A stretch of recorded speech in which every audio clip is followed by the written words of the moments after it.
Le Flash Info avec le centre de stockage de la Manche. L'appel à la prudence du préfet maritime à l'approche de la saison estivale. En 2015, 574 opérations de secours ou d'assistance en mer ont été menées pendant l'été du Mont-Saint-Michel à la frontière belge. Réunis il y a une semaine au cross de Jobourg, les professionnels du secours et de la prévention rappellent que pour réduire ce chiffre, quelques gestes simples suffisent. Le vice-amiral d'escadre Pascal Osseur, préfet maritime. Et il y a des gestes simples, ça consiste à d'abord s'intéresser à la marée, aux horaires de marée, aux coefficients, ça consiste à avoir un moyen de communication, un téléphone, ça consiste à connaître le 196 et pour pouvoir l'appeler en cas d'urgence, ça consiste quelquefois, et c'est pas si absurde, d'avoir une petite boussole pour tout bêtement, s'il y a de la brume, savoir de quel côté est la plage, des choses assez simples et qui peuvent sauver la vie de beaucoup de gens. Le préfet maritime Manche et maire du Nord au micro de Valentin. On reste au bord de l'eau. La pêche au coq est temporairement interdite dans la zone d'Hauteville-sur-Mer sur la côte ouest au sud de Dagon-Coutainville.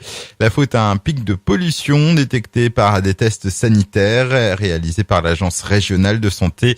Les autorisations de transport et de transfert des coqs provenant d'Hauteville-sur-Mer sont également suspendues. Un accident dans la nuit de mercredi à jeudi à Équeurdreville. Le pilote d'une moto qui s'engageait vers la rue des Maçons a perdu le contrôle de son engin. Il a frotté le muret séparatif et heurté un feu tricolore. L'homme de 50 ans a été blessé à l'épaule. Son passager a été blessé au visage. Ils ont tous deux été conduits à l'hôpital. Période difficile pour les personnes allergiques au pollen. Cette semaine, le réseau national de surveillance aérobiologique a placé notre département en alerte maximale. Si ça n'a rien d'exceptionnel en cette période, le temps de ces dernières semaines aura néanmoins accentué le phénomène. Et puis la place de Gaulle de Cherbourg, noire de monde hier soir à l'occasion de la prestation du groupe 100% féminin LIJ.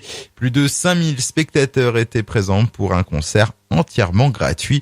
Un événement d'autant plus attendu qu'il avait été reporté en novembre dernier suite aux attentats parisiens. Le Flash Info vous a été présenté par Landra, centre de stockage de la Manche à Digulleville. Pour en savoir plus et visiter notre centre, 0810 120 172, coup d'un appel local.